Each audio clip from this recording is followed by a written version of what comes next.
예, 베레시트 14번째 시간 본문은 창세기 8장 전체를 저희들 보겠습니다. 말씀 읽겠습니다.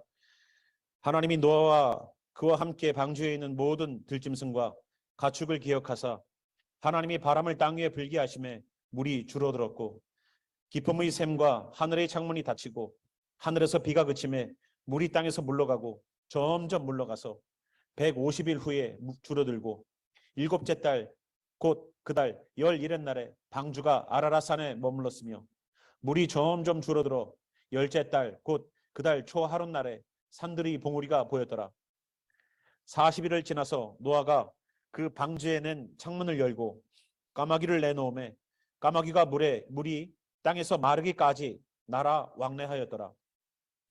그가 또 비둘기를 내놓아 지면에서 물이 줄어들었는지를 알고자 하매 온 지면에 물이 있으므로 비둘기가 발붙일 곳을 찾지 못하고 방주로 돌아와 그에게로 오는지라.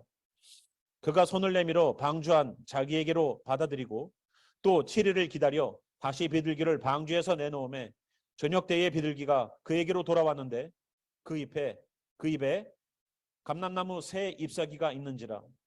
이에 노아가 땅에 물이 줄어든 줄을 알았으며 또 7일을 기다려 비둘기를 내놓음에 다시는 그에게로 돌아오지 아니하였더라.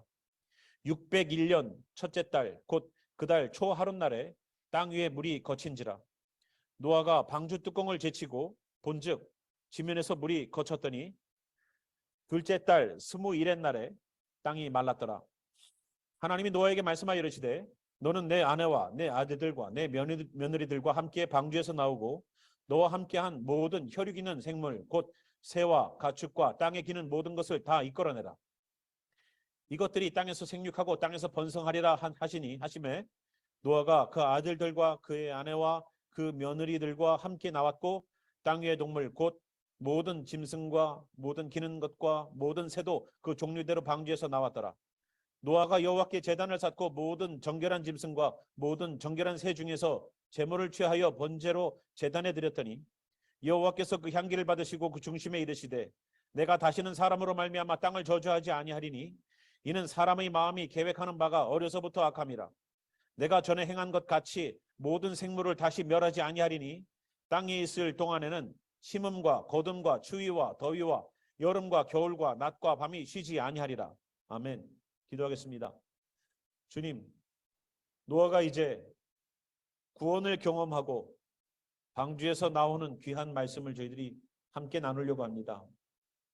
혹시 그동안 우리를 얽매어 놓는 폭풍 속에서 있는 그러한 삶들이 있습니까?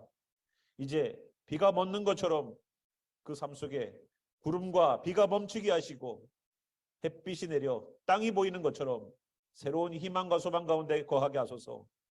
오늘도 손바닥만한 구름으로 비가 올 것을 알고 뛰어갔던 엘리야처럼 하나님께서 보여주실 그 작은 일을 통하여 기쁨과 소망의 일들이 되길 소망합니다. 주여 이들에게도 꿈과 희망과 주님을 향한 열망들이 타오르게 하소서. 살아계신 우리 구주 예수와의 이름으로 기도하였습니다. 아멘.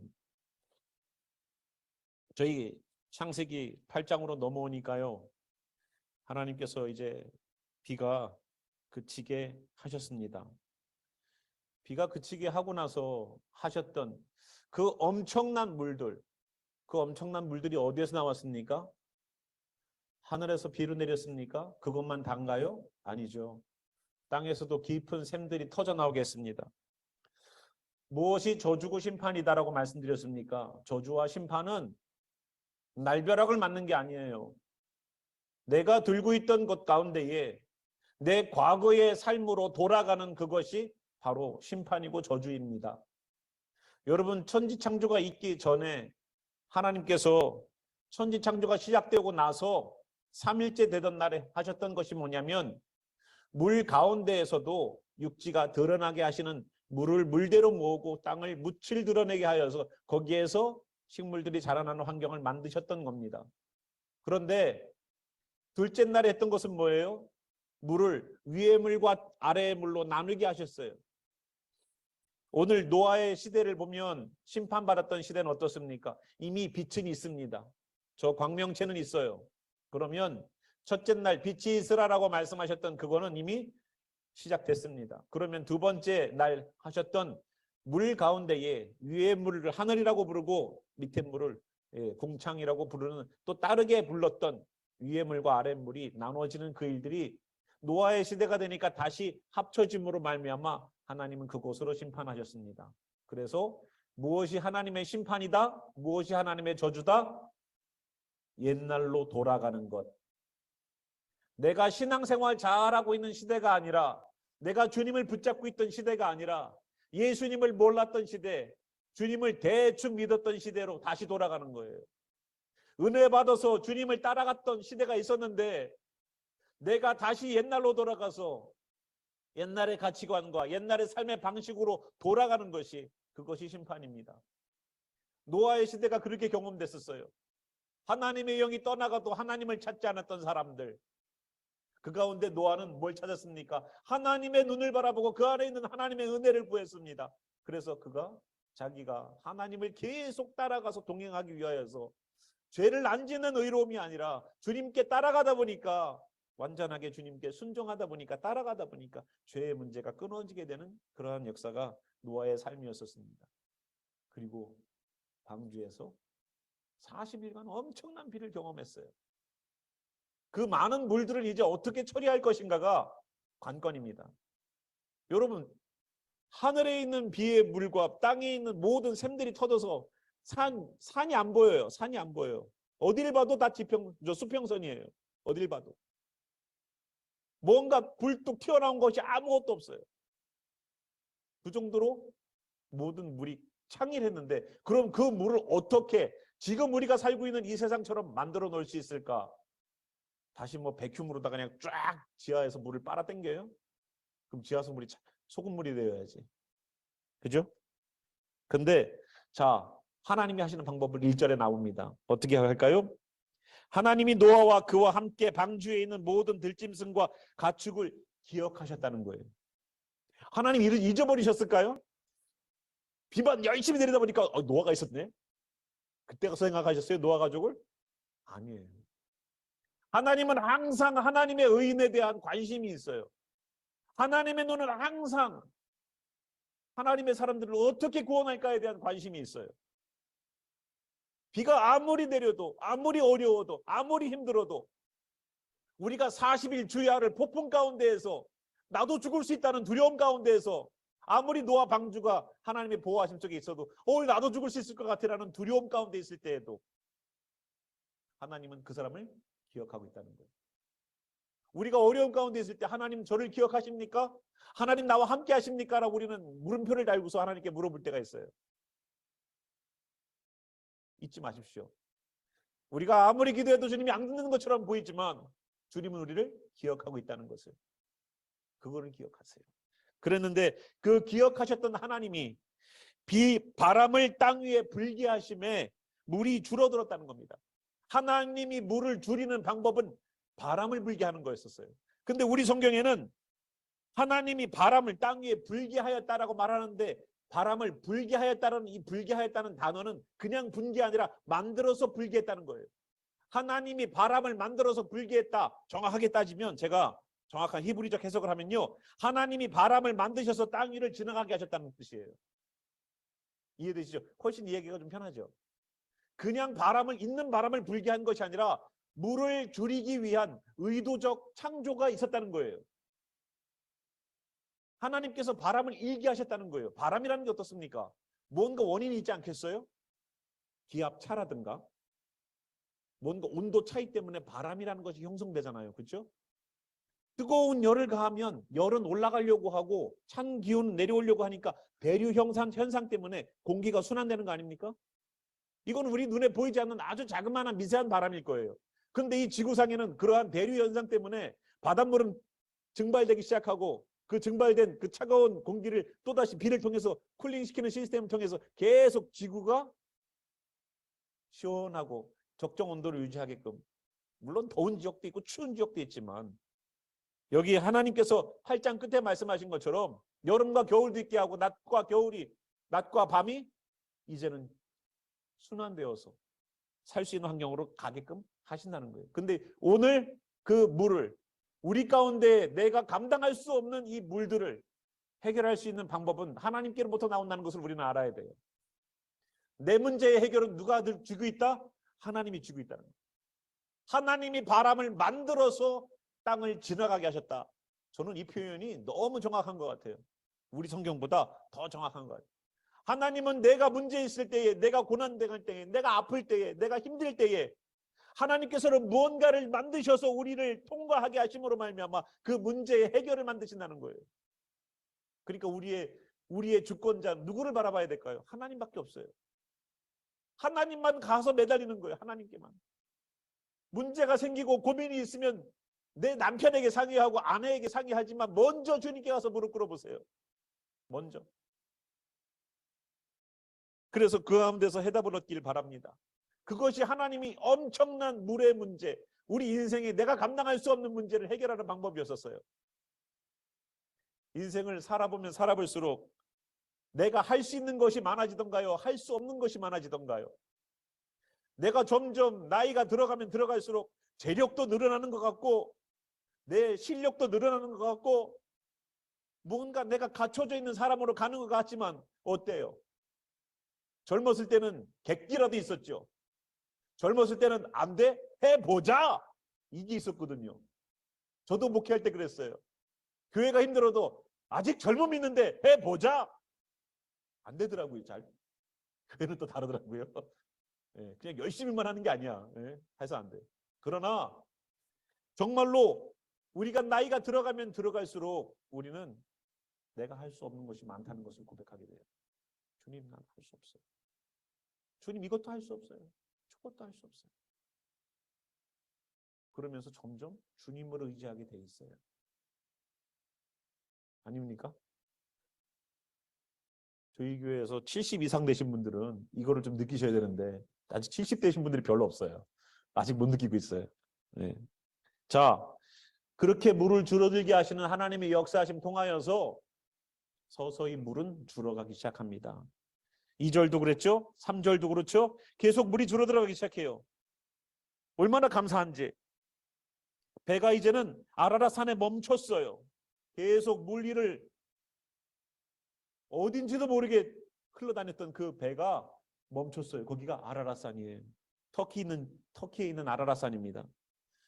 자, 그래서 그 봉우리에 딱 닿은 그 다음 날부터 조금 시간이 지났어요.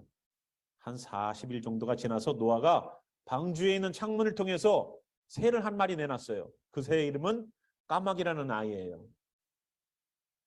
까마귀를 내놓고 조금 있다가 비둘기를 내놨는데 이 차이를 여러분 보셔야 됩니다. 까마귀를 보냈는데 어떻게 해요? 7절 보니까 까마귀를 내놓음에 물이 땅에서 마르기까지 날아 왕래하였더라. 여러분, 지금 물이 조금씩 마르기 시작한 물이 거치는 시기가 물이 거쳐 나갔던 시기가 언제냐면요.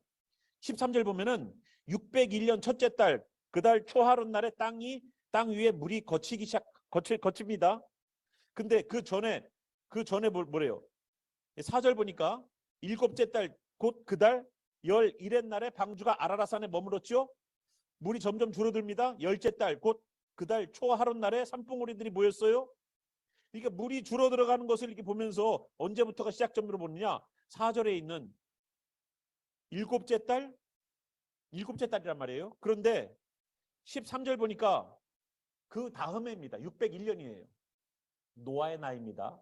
성경적 연도수가 아니라 노아의 나이예요. 그 전해에 7월 달쯤 방주가 아라랏산에 머물렀는데 물이 거치기 시작한 거가 13절에 나와 있는 그 다음 해 1월이라는 겁니다. 첫째 달 초하룻날이라는 거예요.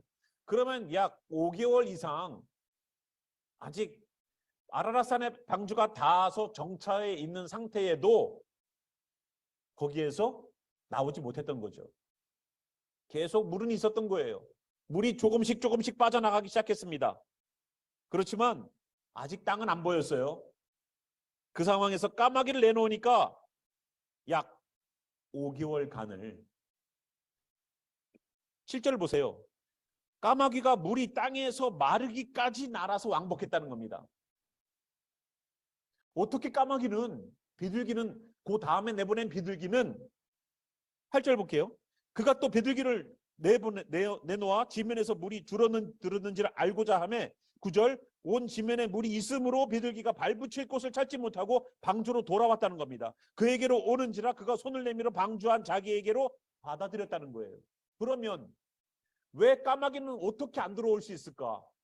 비둘기는 발붙일 곳을 얻지 못해가지고 방주로밖에 올 수밖에 없는데 까마귀는 왕래만 했다는 거예요. 왕래. 왔다 갔다 하는 거는 봤는데 들어왔다는 얘기가 없어요.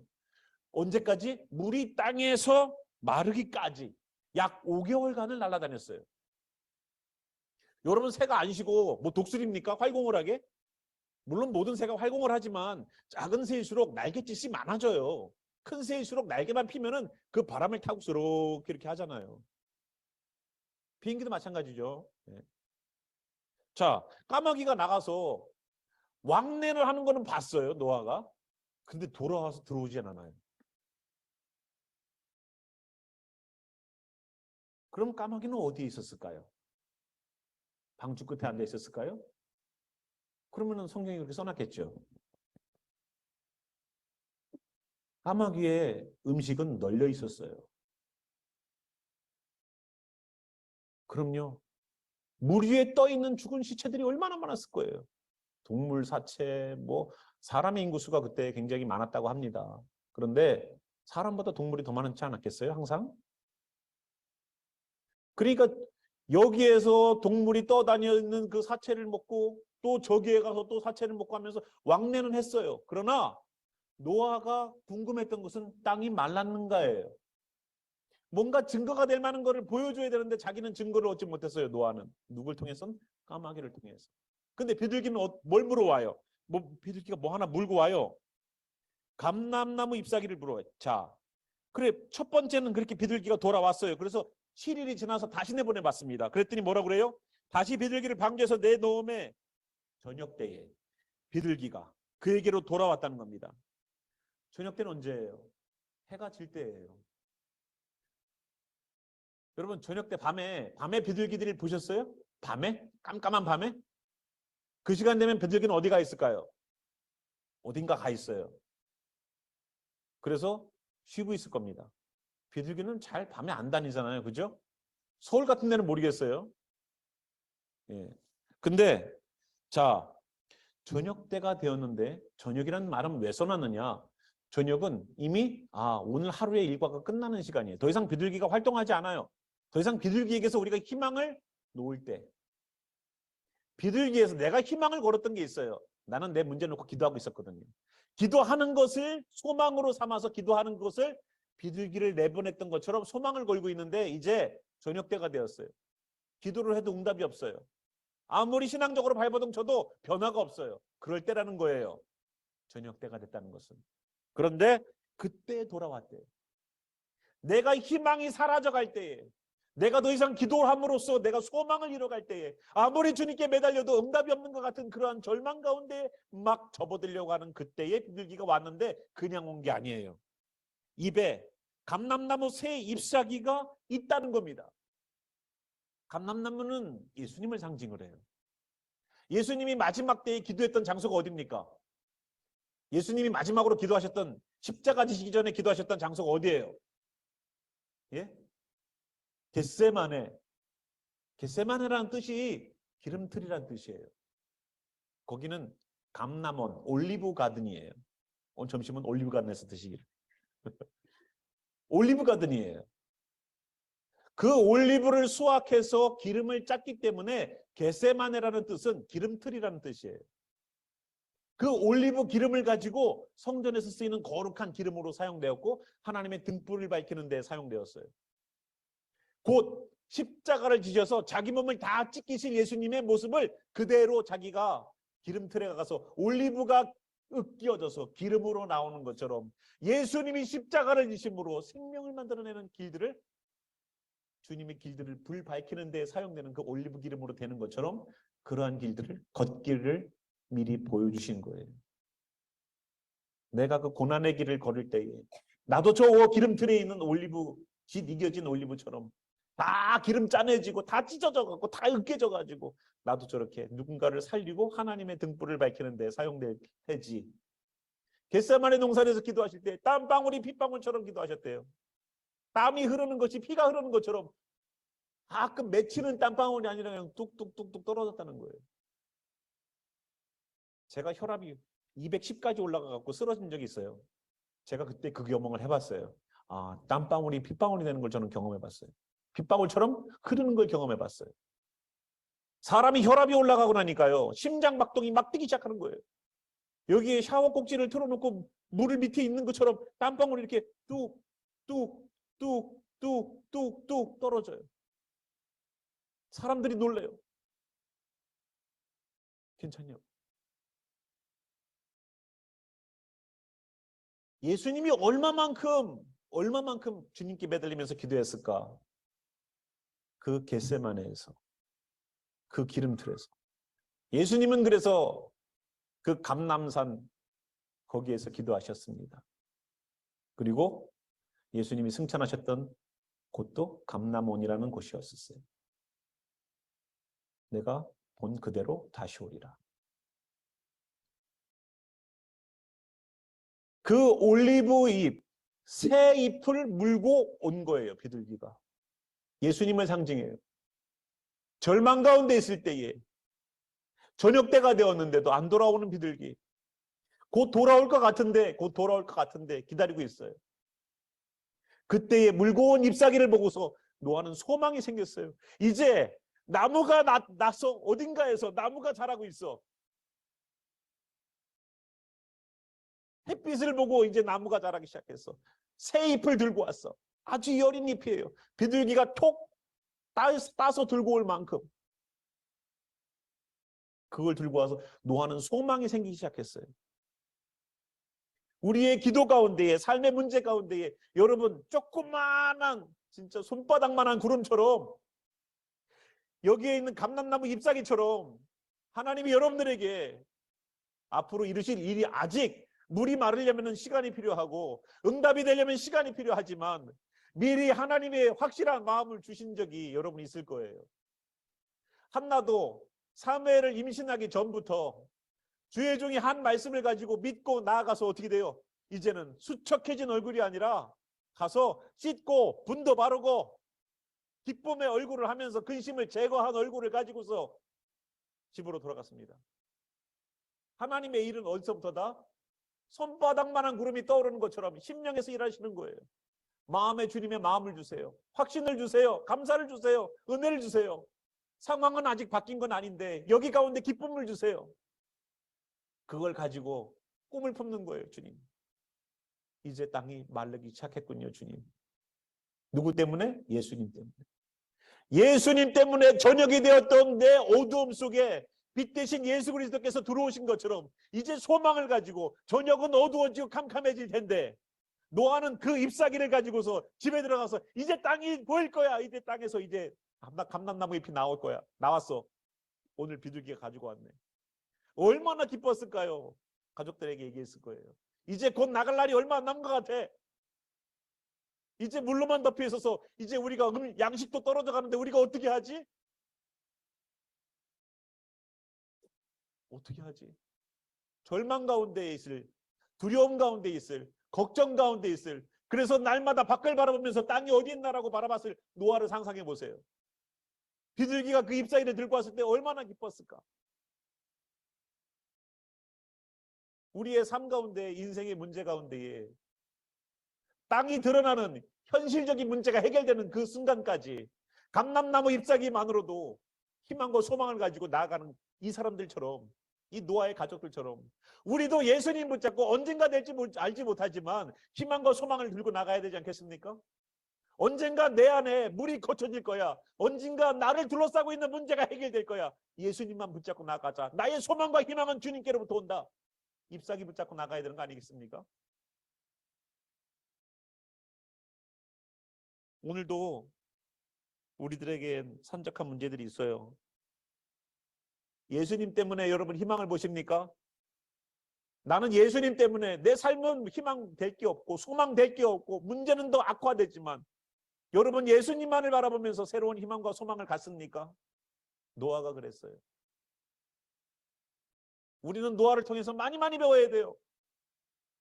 예수님은 노아의 시대를 특별하게 말씀하셨으니까 마지막 시대도 그럴 거예요. 그러면 크리스찬은 누구냐? 저녁 같은 절망이 시작되고 어둠이 시작되는 그 시간에도 잎사귀 하나 때문에 비둘기가 물고 온 잎사귀가 뭐 이만하겠습니까? 요만하겠죠. 요만하겠지. 그거 하나만으로도 소망과 꿈을 가지고 기도할 수 있는 성도. 그게 진짜 그리스도인들 아닙니까? 손바닥만 구름, 엘리야도 손바닥만한 구름 저기 멀리 있는. 그래서 산을 막 뛰어갔어요. 뛰어내려가면서 왕이 타고 있는 마차보다 빨리 뛰어내려갔대요. 어떻게 빨리 내려가? 축지법을 쓰나? 어떻게 왕이 탄 마차보다 빨리 가지? 그러면서 왕에게 얘기해요. 비가 올 거예요. 빨리 내려가요. 어쨌거나 대단한 능력을 갖고 있는 분이에요. 엘리야는. 하나님께서 우리들에게 보여주시는 조그마한 그 희망을 가지고 다시 무릎 꿇는 거예요. 주님 우리 가운데. 주님 우리 가운데. 까마귀처럼 까마귀는 내보내도 소망과 희망의 메시지를 주지 못했어요. 비둘기는 그런데 우리에게 소망을 주고 희망을 줬어요. 성도들도 마찬가지고 신앙생활도 마찬가지더라고요. 교회는 왔다 갔다 왕래하는 까마귀처럼 교회는 왔다 갔다 하는데 소망을 주지 못해. 사람들에게 희망을 주지 못해. 꿈을 심어주지 못해. 근데 어느 성도는 비둘기처럼 교회는 왔다 갔다 하면서 예수를 보여주고 예수를 경험하는 일들을 함께 나누는 거예요. 그러니까 우리가 저 사람을 보면서 희망이 생기고 소망이 생겨요. 여러분 그런 분들 되세요. 비둘기 같은 분들 되세요. 물론 저처럼 살찐 비둘기도 있지만, 예? 우리 지난 집사님처럼 마른 비둘기도 있네. 어떡할 거예요? 예. 중량 미달. 예. 우리는 그러나 누구나 다 잎사귀를 물고 오는 것처럼 소망과 희망의 메시지를 우리들에게 주는 여러분들 되시기 바랍니다. 절망을 주지 마세요. 자기의 밥만 먹고 돌아다니는 그런 왕래를 하는 것은 보일지라도 왕래는 하는데 교회는 왔다 갔다 하는데 저 삶을 통해서 저 영혼을 통해서 희망의 메시지를 소망의 메시지를 보여주지 못한다면 까마귀 아닙니까? 비둘기로 사실래요? 까마귀로 사실래요? 아유 뭐 두 말하면 잔소리고 세 말하면 입 아프죠. 비둘기로 삽시다. 우리 누군가에게 소망을 주는 사람이 되어야 되고 꿈을 심어주는 사람이 되어야 되고 잎사귀만 보더라도 땅이 마른다는 소망과 꿈과 희망을 가지고 살 수 있도록 우리가 그런데 사용되어야 되지 않겠습니까? 어두움 가운데 저녁이 될 때에 잎사귀 물고 가는 것처럼. 얼마나 비둘기 입장을 한번 생각해 보세요. 내가 비둘기다. 얼마나 힘들어도 야겠지 하면서 야 빨리 너 할아버지한테 가야지. 잎사귀 물고서. 물론 비둘기가 그렇게 생각한다는 얘기는 아니에요. 하지만 의인화시킨다면 기쁨의 소식 아니겠습니까? 여러분 주일날 오실 때 어떻게 오셨어요? 에휴 주일 됐으니까 또 교회 가야지. 그렇게 오셨어요? 아니면은 야 오늘도 내가 기쁨의 소식이 내가 메신저다. 내가 메신저. 내가 주님의 간증덩어리다. 내가 한 주간 삶을 내가 주님 앞에 또 한번 은혜롭게 나누리라 하는 마음으로 가지 않겠습니까? 그렇게 오시기 바래요. 그리고 시간이 지나서 점점 땅에서 물이 거쳐나가기 시작했습니다. 그래서 14절 보니까 둘째 달 21의 날에 땅이 말랐대요. 둘째 달이면 2월, 21의 날이면 27일. 2월 27일에 땅이 말랐대요. 오늘은 며칠? 2월 26일. 야, 이거 뭐 말씀을 준비하려고 그러는데 이렇게 준비할 수가 없어요. 저도 놀랐어요. 설교 준비하면서. 어머나 주님 내일이네요. 하나님이 노아에게 말씀하십니다. 너는 내 아내와 아들들, 내 아들들과 내 며느리들과 함께 방주에서 나오라는 거예요. 너와 함께한 모든 혈육 있는 생물 곧 새와 가축과 땅에 기는 모든 것을 다 이끌어내라. 이것들이 땅에서 생육하고 땅에서 번성하리라 하심에 노아가 그 아들들과 그의 아내와 그 며느리들과 함께 나왔고 땅 위의 모든 동물 곧 모든 짐승과 모든 기는 것과 모든 새도 그 종류대로 방주에서 나왔더라. 여러분 나오래요. 자, 나오라고 말을 했습니다. 그럼 주체는 어디 있어요? 주체가 어디 있어요? 밖에 있어요. 자, 처음에 방주 안으로 노아의 가족들을 들여보내려고 할 때 지난주에 우리가 저 말씀 배웠죠. 그죠? 7장 1절에 보니까 뭐라고 그래요? 방주로? 그렇죠. 우리 성경에는 들어가라라고 되어 있는데 히브리 원어에는 어떻게 되어 있다고요? 들어오라. 주체가 어디에 있어요? 방주 안에 있어요. 방주 안에 하나님이 들어가서 구원의 역사를 일으키기 위해서 하나님 안으로 들어오라는 거예요. 그런데 지금은 어때요?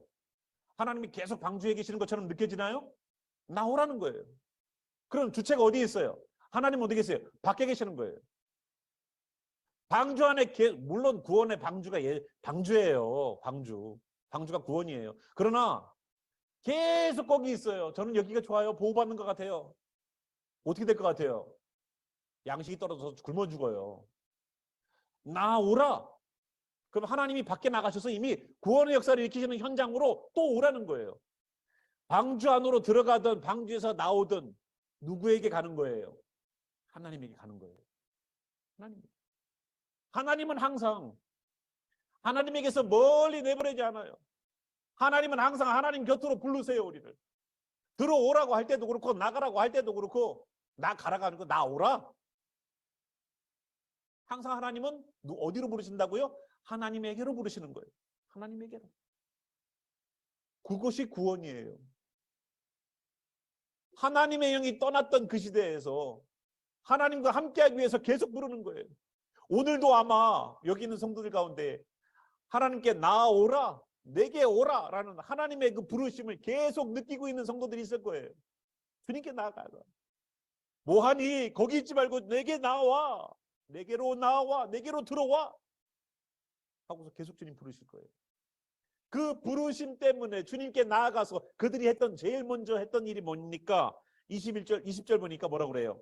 노아가 여호와께 제단을 쌓고 모든 정결한 짐승과 모든 정결한 새 중에서 제물을 취하여 번제로 제단에 드렸다는 거예요. 여러분, 번제라는 것은 어떻게 왜 드립니까? 번제, 소제, 제사의 종류가 있죠. 번제는 완전히 짐승을 갈라서 내장, 똥 이런 거 다 제하고 가죽 벗기고 살 벗기고 기름 따로 떼어가지고 완전히 다 태우는 거예요. 완전히. 언제 번제가 드려집니까?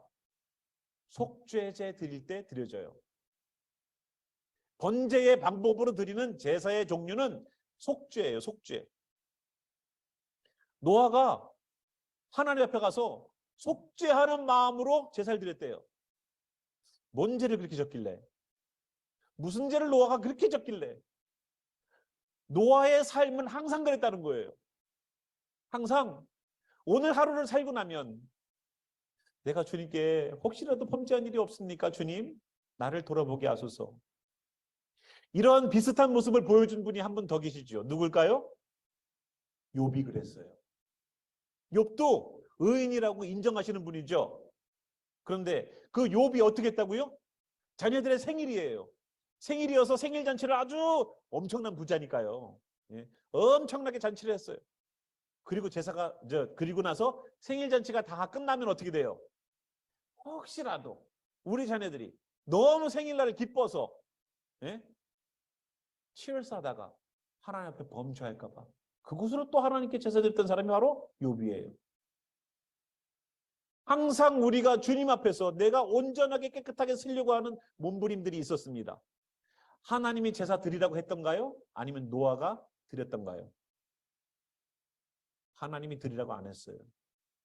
하나님을 만난 사람의 특징이 뭔지 아세요? 예배를 드리려고 해요. 예배 자리에 서고 싶어요. 주님 나를 부르심에 감사해서 오늘도 예배 드리고 싶어요. 어디인지 장소는 중요한 게 아니에요.